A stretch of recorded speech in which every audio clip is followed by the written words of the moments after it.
विठ्ठल पंतांची विरक्ती हा अध्याय आपल्यासमोर सादर करणार आहे. तरी श्रोतेजन हो, मनापासून ही कथा ऐका. पुढे 5-6 वर्षे सुखाने संसार केल्यावर एका पाठोपाठ एक असे विठ्ठलपंतांचे माता पिता वैकुंठवासी झाले. आई वडिलांचे छत्र डोक्यावरून नाहीसे झाल्यामुळे विठ्ठलपंत अतिशय उदास झाले. त्यांचे प्रपंचात व परमार्थात दोन्हीतही लक्ष लागेना. माता पित्यांचे निधन झाल्यामुळे विठ्ठलपंत संसाराकडे दुर्लक्ष करू लागले आहेत. ही गोष्ट रुक्मिणीबाईंनी सिद्धोपंतांना कळविली. ही गोष्ट कळताच सिद्धोपंत तात्काळ आपे गावी आले व विठ्ठलपंतांना म्हणाले, तुमचं इथं आता कोणीही नाही आणि आम्हालाही रुक्मिणी बाईशिवाय दुसरं संतान नाही. तेव्हा तुम्ही आमच्याबरोबर आळंदीला चला. आमचं जे काही आहे ते सर्व तुमचंच आहे. आम्ही हे वृद्ध झालेलो असल्यामुळे आमचाही सांभाळ तुम्हीच करा. सिद्धोपंतांचे म्हणणे विठ्ठलपंतांना पटले व ते रुक्मिणीसह आळंदीला येऊन राहू लागले. तरीही प्रपंचात त्यांचे मन रमेना. आळंदीतील विठ्ठलपंतांचा दिनक्रम नामदेव महाराज अशा शब्दात सांगतात.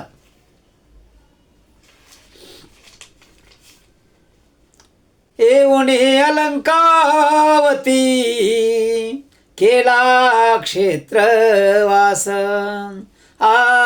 देऊनी चित्तास समाधान, नित्य हरिकथा नाम संकीर्तन, संताचे दर्शन सर्व काळ, पंढरीची वारी आषाढी कार्तिकी, विठ्ठल एकैकी सुखरूपा.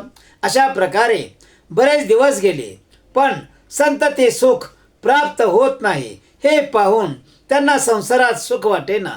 विठ्ठलपंत हे निर्गुण निराकार परब्रह्माचे उपासक होते व विरक्ती हा त्यांचा स्वभावच बनला होता.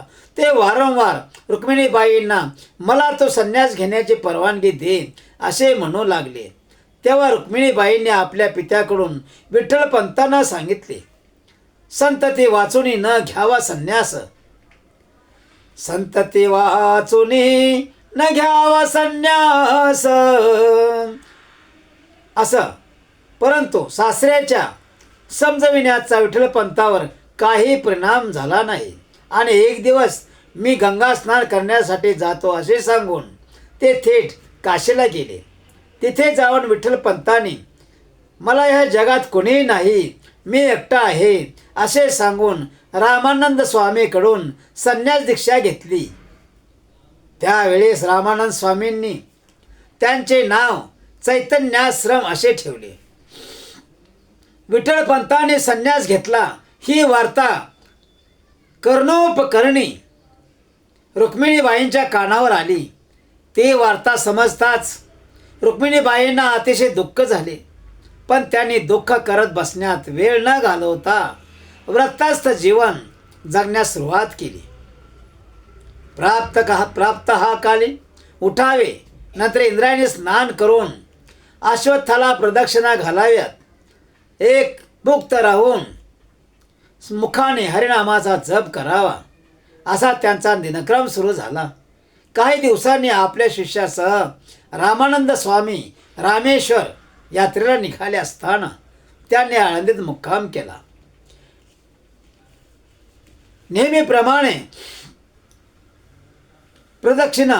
नेहमीप्रमाणे आपल्या प्रदक्षिणा संपताच रुक्मिणीबाईंनी घरी जाण्यासाठी निघालेल्या असताना रामानंद स्वामीकडे त्यांचे लक्ष गेले.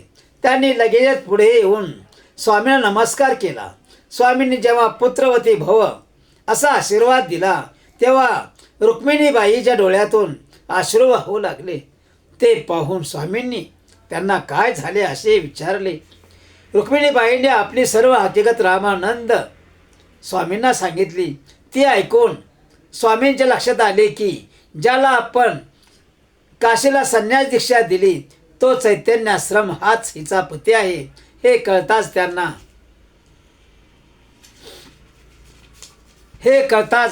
त्यांना आपल्या हातून अतिशय मोठा अपराध घडलेला आहे ह्याची जाणीव झाली.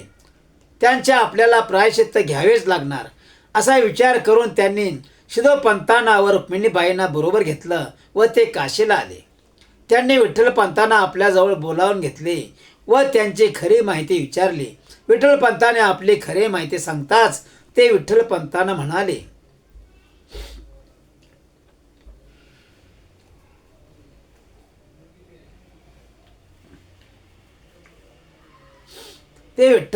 म्हणाले, तुझे कोणे होते सत्य सांगाता, अन्यथा बोलता उरी नाही. चैतन्य चरणी ठेविले माथा, मग त्यागोने कांता आलो स्वामी. उठवणी रामानंद दिदले आश्वासन, म्हणती करी ग्रहण हिचे आता. अविधी कर्माचे न धरावे भय, याशी साय आहे जगदीश. जे कर्मापाठीमागं कर्म येत असतात त्या प्रत्येक कर्म, एखादं कर्म सुखी ठेवतं, एखादं कर्म दुःखी ठेवतं. आणि ज्यावेळी लागोपाठ दुःखीच कर्म आपल्यासमोर येत राहतात आणि आपण दुःखी कर्माला आपल्याला सुखी कर्माकडे जायचं असेल तर आपल्याला भक्ती मार्ग हा स्वयं निर्माण केला पाहिजे.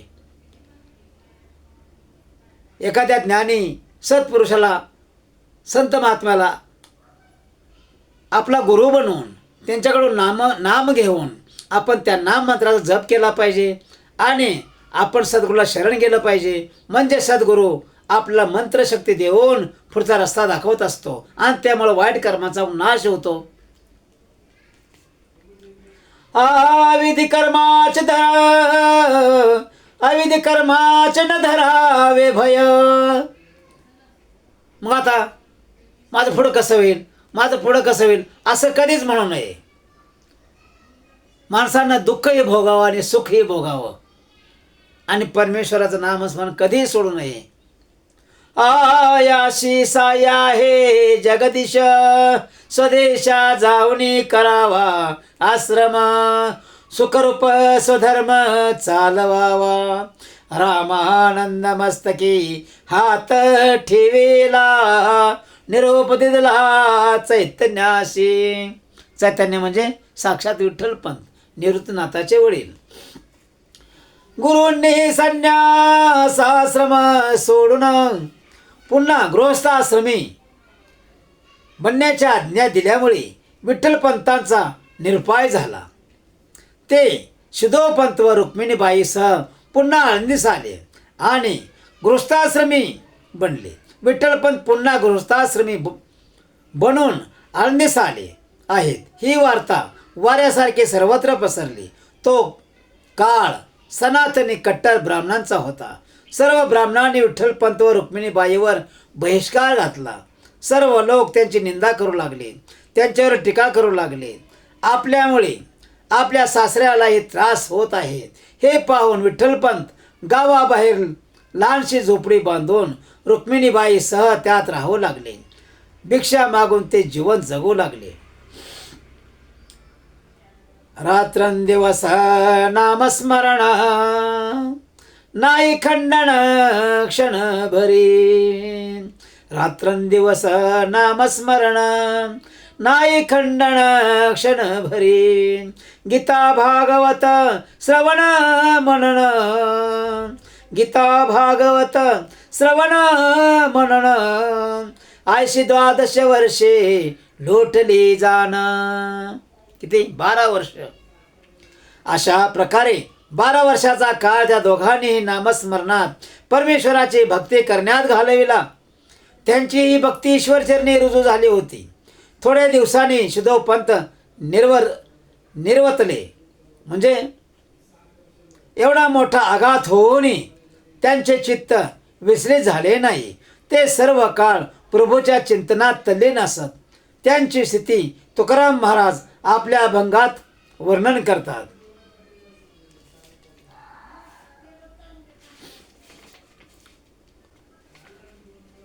भक्ताईशे जाना जे देही उदास, भक्ताईशे जाना जे देही उदास, गेले आशापाश निवारोनी, विषय तो त्यांचा झाला नारायण, नावडे धन जनमाता पिता, नावडे धन जनमाता पिता. ओम पुंडलिक हरी विठ्ठल. श्री ज्ञानदेव तुकाराम पंढरीनाथ महाराज की जय. गोपाल कृष्ण भगवान की जय. सद्गुरुनाथ संत कैकश्वर महाराज की जय.